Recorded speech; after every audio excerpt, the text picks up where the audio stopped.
the truth.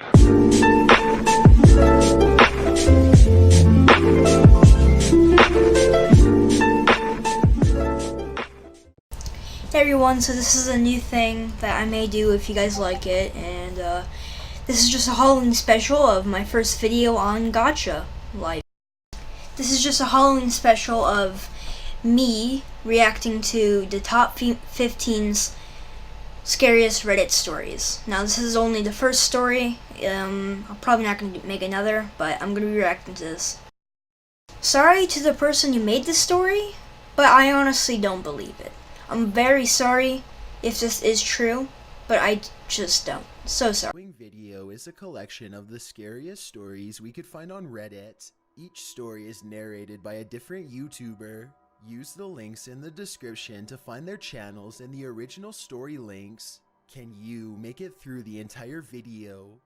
No, I can't even make it past your voice, mate. Sorry. If not, comment how long you made it before you got too scared. Number 15. Hello, my name is Phil and I'm 19 years old. Yesterday, my mother and father saw me for the first time in 15 years. I really don't think that's how it works. It would have been an amazing moment had I not been lying on the front yard of their house blindfolded with my arms and legs tied together. I woke up this morning to our house filled with all of our close family members and a couple of reporters. A police officer showed up at around 3 p.m., but he told us he would just wait around till everyone left. The reporters tried to get information out of me, but I was not in the mood to give them any information. My aunt and uncle asked me if they hurt me, but before I could tell them no, another reporter started to bombard me with more questions. Annoyed, I left the living room and sat in the kitchen for the next hour. Everyone left except the police officer around 4 p.m. He asked me if he could speak with me in private. We went to the kitchen and took our seats at the dining room table. He took out a notepad and, with a forced smile on his face, he told me to call him Matt. So, Matt, I honestly don't know who took me or where I was. That's fine, I just have a couple of questions. How many other people were with you? Said Matt. Well, in total, around 25.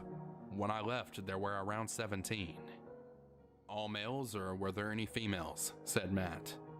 All males. What was the general age group? No one was under 4 or over 20. Did the people that took you hit anyone? Not that I know of, they never laid a hand on me. They did shoot anyone that tried to leave the house. 4 tried to escape while I was there. 1 survived the gunshot and returned to the house the next day. He never said another word to any of us after that. A couple of people were found dead the next morning after they didn't follow a rule, but we never saw them get killed. Not even the person staying in the room with them would notice when they came into the room or how the person was killed. They? How many people were there? I only saw 2 on guard at a time, but the people seemed to change all of the time. Can you describe what the place looked like? It was a house. A really big house. 10 out of 10. Best description ever. Not very fancy, but it had around 12 rooms. We all had our names written on a whiteboard next to our specified room. Our fridge was always stocked with enough food for all of us. We had a TV in the living room, but we could never find any channels that worked on it. Each of our rooms had 2 beds and 2 small dressers, which only contained 3 of the same outfits. We had a laundry room with a washer and dryer, but they would only work on Thursday. 3 of the same outfits? What was the outfit? It was a plain white t-shirt and blue pants. Everyone wore the same exact thing. One 18-year-old kid used blueberries to dye his shirt blue, but the next day I found him lying on his bed dead. He had blueberries and bits of his blue t-shirt in his mouth. No one tried to change up their clothes after him. How many people died while you were there? I know of 9 people that were killed. 14 people left the house along with me, but I don't know if the rest just went back to their houses like me. Could you ever look outside of a window and see what was around you? I stared outside of the windows countless times. Sometimes I would see a person walking around the house carrying a gun, but other than the people, all I could see was countless rows of trees. They stretched so far back and wide I could not see anything else. Did anyone ever come inside of the house? They would come inside to pick up the person that was ready to leave the house. 2 people would come inside and grab the person that was leaving. They would have 2 pieces of rope and a black blindfold. They would tie his arms and legs together and put the blindfold over his eyes. After that, they would carry the person into the wall of trees. Did they ever show their face? No, never. They would wear monkey masks whenever they came in. None of us ever had the guts to take the masks off any of the people. Thank you for taking the time to answer my questions. I'll contact you back if we have any other questions or if we make any new development. Okay, now it just gives too much detail. I'll just skip to the next scene. I headed upstairs to my bedroom. I passed my parents' room and heard them quietly talking inside. I put my ear up to the door and heard my father talking to my mother. Margaret, don't worry. This was part of the program. He will come back for 5 days to live with us. After that, they get rid of him and make it look like a suicide. This is the only way they can make it as less suspicious as possible. Okay, at this time, basically what happened was he finally decided to nope out of there when his dad finally, pulled a gun out on him or something. And he started running outside. He met up with the police officer from earlier, and he asked him, to tell him everything back at the station, and they finally made it to the station, and yeah. As questions started to flood my head, I felt the car come to a stop. Matt took off his seatbelt and got out of the car. I followed his lead and walked into the station right behind him. We went to an office in the back of the building and took a seat in front of a desk. He sat down at the opposite end and, while crossing his arms, said, "Explain." I took a deep breath and told him all about my parents' conversation the night before.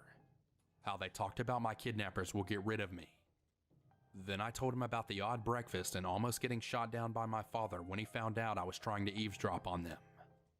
He could tell that I was still shaking from the incident, so he asked me if my father said anything at all while he had the gun in his hands. After calming myself down, I told him that he told me sooner or later they were going to find me, and also that having me run away was just helping them out. Matt wrote down a couple of things from his notepad and asked me if I wanted a coffee or some water. I told him a glass of water would be fine. As he got up and started to head out of the room, I asked him if he could get an investigator or detective or anyone that can figure this out for me. With eyes filled with pity, he told me that since we were a small town, it would take some time to get anyone else down here. He gave me a little pat on my shoulder and walked out the door. He was gone for what seemed like hours. It started as just an annoyance, but it quickly elevated to panic. I tried opening the door several times, but no matter how much I tugged at the door, it remained in the same exact spot. The world around me started to spin and I fell to the ground. I woke up to the sound of a constant beep in the background. While I opened my eyes, I saw a young lady in a white outfit standing in front of me. She smiled widely at me and asked me if I was feeling all right. No, I really wasn't. The sight of her made me freak out. I started to tear at whatever was around me. I grabbed at the pole with my IV attached to it and launched it at her. She managed to avoid getting hit by the pole and pain exploded in my right wrist. I tried to grab for her, but she hurried outside of the room. I got out of bed, but after a couple of steps, the dizziness came back and I blacked out once more. It was dark when I woke up again. I saw gauze and tape around my right wrist and the IV was now attached to my left wrist. I looked around the room and saw that there was a TV in the far right corner. A man was asleep in the next bed over and there was a little controller attached to the wire on the bed. I found a little icon that looked like a nurse and pressed it. 2 minutes later, a man walked into the room with the same white outfit. A shudder ran down my spine, but I restrained myself. I asked him to turn on some cartoons for me. He showed me how to control the TV with the remote. Before he left, I asked him if I could use his phone to log down a daily log. He hesitated for a second but handed it to me and told me that I have 2 hours with it before his shift is over. I was repositioning my pillow when I saw an envelope under my pillow. The letter M was written on the front of the envelope. I opened the envelope and took a photo of when I was 4 out. On the back there was a little note for me. You're only alive because I'm a cop. I wanted to kill you as soon as I talked to you for the first time, but we already have people that will do that for us. Show this letter to anyone if you want. They won't listen. You're the kid that just came back home after being missing for 15 years. The crazy and unstable kid. It's my word against yours, bud. I'm logging to you from the nurse's phone, but as I got to the middle of this log, I had the feeling of being watched. I looked out of the window and saw my parents and Matt staring through the window of my room. When my eyes met Matt, he mouthed the words, "Stay." Without Matt, who can I trust now? 2 hours after my last log, I handed the phone back to the nurse and told him about a couple of people staring at me through the window. He looked out the window and turned back around with an annoyed look on his face. With a condescending tone, he said, "It's really not funny to joke around about things like that." Confused, I looked out the window and saw that no one was there. They were just there when I checked a couple of minutes ago. Where the hell did they go? I knew it would be pointless to try and convince him, so I just told him that I was tired and mistook reflections with people outside. He nodded his head and walked out of the room. It was now around 11 p.m. and I could not fall asleep. I turned on the TV and flipped through the channels, but nothing really interested me. My stomach started to growl, so I pressed the button with the nurse on it and waited around. 5 minutes later, a lady walked in and asked, "Do you need something?" I told her I was hungry and she left without saying a word to me back. 20 minutes later, she came back in with a couple of carrots and ranch. I looked at the plate with obvious disappointment and asked if they had anything else. I stared down at my plate for a couple of seconds after I asked her, and when I looked back up, she was gripping onto the side of my bed with both of her hands. Her knuckles started to become white and her breathing started to get heavier. With as much venom as she could muster, she said to me, "Listen to me, you little shit. I don't want you to eat. I want you to starve. You understand me? Eat the carrots or go hungry. I don't care. Just don't press that button again and go to sleep." She stormed out of the room and I sat there confused and worried. I put the plate of carrots and ranch on the side table. I started to get comfortable on my bed when I noticed a pair of eyes looking at me through the window. Slightly pissed off, I looked out the window. I didn't care anymore. I was just so tired about whatever the heck my parents were trying to do with me. Let my kidnappers get me again. I just didn't care anymore. Right as I lifted my hand to bang on the window, I saw what was staring at me. My father's dismembered head was placed on top of the bush. His eyes were open wide and his mouth was sewn shut. Matt was laying on the ground next to the bush with his stomach torn open, and my mother had 2 bones sticking out of her chest and head. Right as I was about to start screaming, I felt someone covering my mouth with tape.